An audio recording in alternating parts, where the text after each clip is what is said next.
Barrister Gauhar साहब, ये अब मामला बड़ा कॉम्प्लिकेट होता जा रहा है। हमारा तो ख्याल था दिन गुजरते हैं, वही रूटीन प्रैक्टिस होती है, समाअत शुरू हो जाती है, लेकिन अभी ये है कि सुप्रीम कोर्ट इदारे के अंदर जो कुछ चल रहा है उसकी वजह से भी ये कॉम्प्लिकेशन बढ़ती जा रही है। क्या होना क्या चाहिए आपकी नज़र में इस मामले के ऊपर जो है वो आगे? देखिए, जहाँ तक तो ये मौजूदा पिटीशन का ताल्लुक है तो मौजूदा पिटीशन की तरफ तो अब हालात नॉर्मली हो गए, क्योंकि पहले जो बेंच बना है, बेंच में से पहले एक जज साहब ने अपने आप को रिक्यूज़ कर लिया, फिर दूसरे ने रिक्यूज़ कर लिया, आज चीफ जस्टिस साहब ने फाइनल फैसला ही कर लिया कि अब ये 3 मेंबर बेंच ही सुनेगा। और मंडे के लिए सेक्रेटरी फाइनेंस को भी बुलाया, सेक्रेटरी डिफेंस को भी बुलाया, तो शायद मंडे ट्यूसडे को हियरिंग करके इसका फैसला हो जाएगा। जहाँ तक इस पिटीशन का ताल्लुक है ये तो ख़त्म हो जाएगी। अच्छा, बाकी बात रह गई इस बात की कि जजेस साहिबान के दरमियान अगर कोई इख्तिलाफात है, वो बाकी इख्तिलाफात कुछ अरसा से तो चले आ रहे थे, सारे लोग सुन रहे थे, चाहे वो जजेस की अपॉइंटमेंट की हो, सुप्रीम जुडिशल काउंसिल की मीटिंग की हो, चाहे वो बेंचेस की कॉन्स्टिट्यूशंस के बारे में हो या बेंचेस पे सर्टेन जजेस के बारे में हो।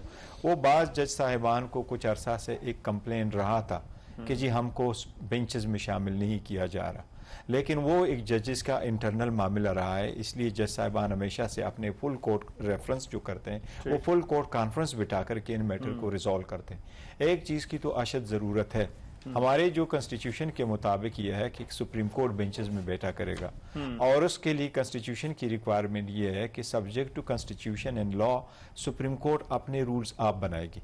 अब रूल्स 56 में बने, फिर 1980 में बने, उसके बाद रूल्स में कोई चेंजेस नहीं हुए, बिल्कुल। तो उसकी रिकंसिडरेशन की ज़रूरत तो ज़रूर है जहाँ तक इसका ताल्लुक है कि बेंचेस कैसे बने, लेकिन ये हमेशा से चीफ जस्टिस का सवाबदीद रहा है। अलबत्ता ये ज़रूर है कि जज साहिबान जब एक दूसरे के साथ, जिस तरह सपोज वो एक दूसरे को रिक्यूज़ करते हैं, तो कोई अच्छे अल्फाज से भी रिक्यूज़ कर सकते हैं, बजाय इसके कि थोड़ी सी नाराज़गी का इजहार करके वोट है। और जज साहब अगर ये कहते हैं कि जी मुझसे तो पूछा नहीं गया, मेरे सामने ऑर्डर डिक्टेट नहीं हुआ, so this is really something which is entirely internal.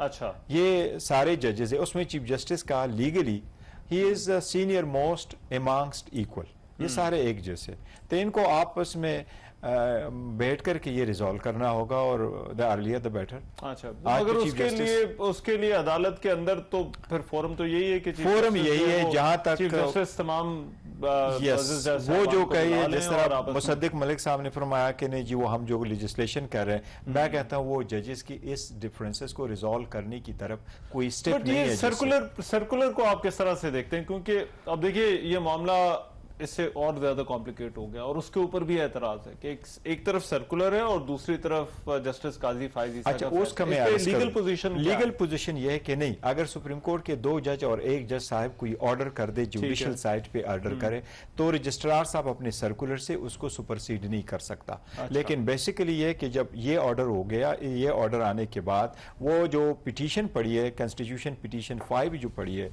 उसमें 3 जज साहिबान ने ऑर्डर किया। जो ये पिटीशन है इलेक्शन रिलेटेड, उसमें 3 जज साहिबान ने यही ऑर्डर फरमाया कि ये अप्लीकेबल नहीं है, ये डिफरेंट है। और इसकी दूसरी सिचुएशन ये कि 2022 में ऑलरेडी एक जजमेंट सुप्रीम कोर्ट दे चुकी है। वो हुआ यह था, कयूम सिद्दीकी साहब भी गए थे सुप्रीम कोर्ट, वो पिटीशन में एक सोमोटो ले लिया था काजी साहब ने, उसके लिए लार्जर बेंच बनाया। सुप्रीम कोर्ट ने उस ऑर्डर का अदा करते हुए तो रजिस्ट्रार साहब ने जो ऑर्डर सर्कुलर इशू किया वो on the direction of the chief justice issue किया, इन लाइट ऑफ कल का जो ऑर्डर है वो और 2022 के ऑर्डर है उसके लाइट में। उसका मतलब यह है कि सारे केसेस रूटीन से चलेंगे अनलेस चीफ जस्टिस साहब अदरवाइज ऑर्डर